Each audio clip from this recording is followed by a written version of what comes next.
हाजिर हूँ आपके सामने एक्सरसाइज 2.3 को लेकर कक्षा +1 के लिए फंक्शन से संबंधित है। आज के जो सम है बहुत ही आसान है, इनका हम सॉल्यूशन करेंगे। यहाँ पर हमें कुछ फंक्शंस दिए हुए हैं, उनकी वैल्यूज फाइंड आउट करनी है। एफ एक्स हमारे पास गिवन है 2x - 5, ये एक फंक्शन है, इस तरह से डिफाइन किया हुआ है। हमें वैल्यू निकालनी है f(0), f(7), f(-3), मतलब इनपुट देना है हमें x की वैल्यू और आउटपुट लेना है। तो यहाँ देखिए f(0) मतलब x की वैल्यू कितनी दे दे 0, तो 2 × 0 - 5, 0 - 5 = -5। लो जी, फर्स्ट पार्ट आपका कंप्लीट। सेकेंड पार्ट क्या निकालना है, f(7).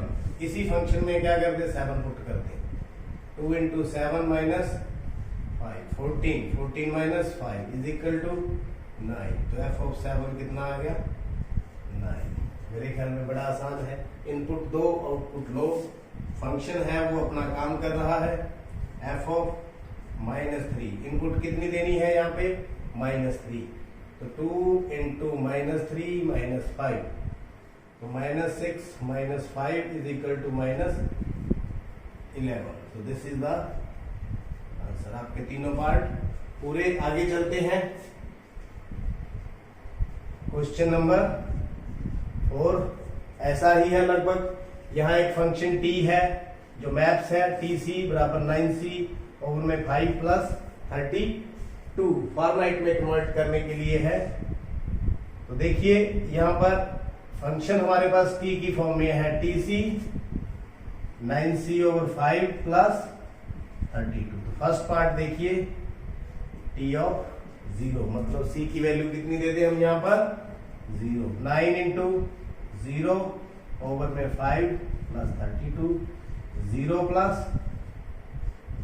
32, तो t(0) की वैल्यू कितनी आ गई 32।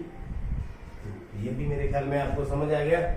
सेकेंड पार्ट यहाँ पर क्या है 28, यानी कि c की जगह पर कितना देना है 28, तो t 28 9 × 28/5 + 32। तो देखिए 9 से गुना कर लें, एलसीएम भी ले लें।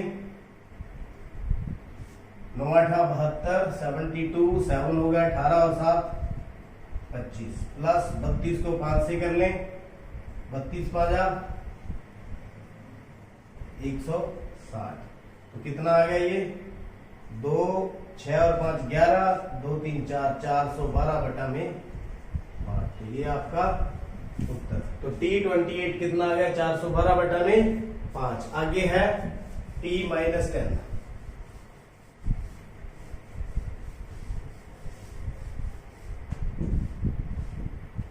यहाँ पर जो TC है हमारे पास वो है 9c/5 बराबर में प्लस में 32। अब थर्ड पार्ट के अंदर c की वैल्यू हमें कितनी लेनी है -10। तो t - 10 9 गुना में -10/5 प्लस 32, 5 दूनी 10, -18 प्लस 32 कितना आ गया 14। इन t - 10 14 इज द आंसर। आगे चलते हैं, फोर्थ पार्ट कहता भी TC की वैल्यू कितनी दी हुई है 212। तो TC हमारे पास है कितना 9c/5 प्लस 32। तो यहाँ हमारे पास जो TC की वैल्यू वो कितनी है 212। तो यहाँ हम 212 लिख दें /5 प्लस 32। तो यहां से हमें c की वैल्यू निकालनी है, इस तरह से निकालेंगे। 9c/5 वैसे ही पड़ा, 32 को हम इस साइड ले जाए उठा के, 212 - 32। तो 9c/5 बराबर में 2 में से 2 गया 0, 11 में से 8 3 गए 8, यहाँ बच गया 1। तो दिस सिंप्लाइज वैल्यू c की कितनी आ गई 180। 5 ऊपर चला गया, 9 नीचे, 9 दूनी 18, 20 = 100। तो c की वैल्यू कितनी आ गई 100। तो बिल्कुल ये फंक्शन दिए थे, उन्हें इनपुट देनी थी और आउटपुट हमने लेनी थी। तो उम्मीद करता हूं दोनों पार्ट आप समझ चुके हैं। फिफ्थ सम, रेंज निकालनी है फंक्शंस की। तो देखिए किस प्रकार से रेंज निकालेंगे। पहला जो फंक्शन है हमारे पास f x is equal to 2 minus 3x, तो यहाँ पर f x is equal to y is equal to 2 minus 3x, तो यहाँ इसको x की टर्म में लेकर आए, तो 3x is equal to 2 minus y, x की वैल्यू होगी 2 माइनस वाई डिवाइड बाई 3। तो आप देख सकते हैं यहाँ पर क्या है, x ग्रेटर देन 0 है, x is greater than 0, then 2 minus y over 3 is also greater than 0. This implies 2 minus y is also greater than 0. This implies 2 greater than y, या यूं कहें y is less than 2. y की value क्या रहेगी, less than 2. तो फिर range क्या होगी, इट मींस इस फंक्शंस की रेंज क्या होगी फिर,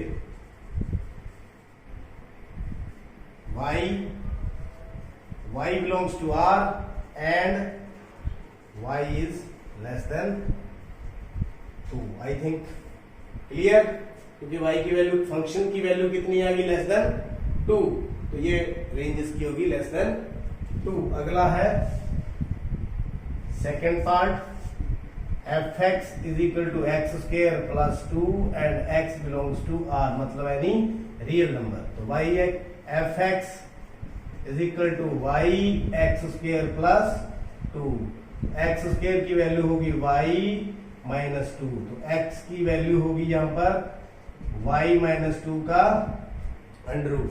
तो पिछले जो प्रीवियस लेक्चर्स की तरह ये बीच वाली कभी नेगेटिव नहीं हो सकती, तो y minus 2 is always greater than और इक्वल टू 0, क्योंकि माइनस का कभी भी अंडर रूट नहीं निकाल सकते. तो वी कैन नॉट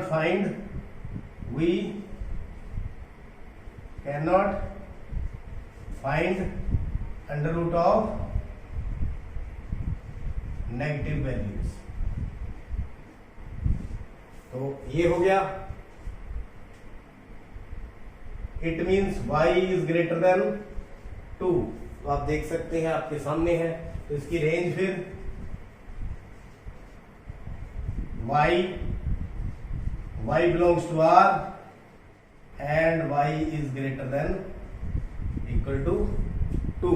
तो ये इसकी क्या होगी, रेंज. तो आप यूं भी लिख सकते हैं, जैसे इसको लिख दें 2 से लेकर के इन्फिनिटी तक, ये भी लिख सकते हैं. इसमें भी हम इस प्रकार लिख सकते हैं, माइनस इन्फिनिटी से लेकर 2 तक. तो ये भी आंसर है, ये भी आंसर है. तो last one, third part, f x is equal to x, या यूं कहें एफ एक्स को हम क्या करते हैं, y is equal to x, mean both are equal. तो यहां पर क्या है, x belongs to r, then y is also belongs to r. तो रेंज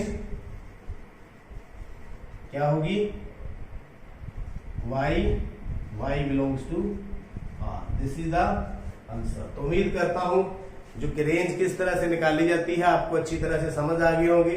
पिछले सम देखने के लिए, पिछली एक्सरसाइजेस देखने के लिए, पिछला चैप्टर देखने के लिए चैनल को सब्सक्राइब करें. देखने के लिए आपका बहुत बहुत धन्यवाद.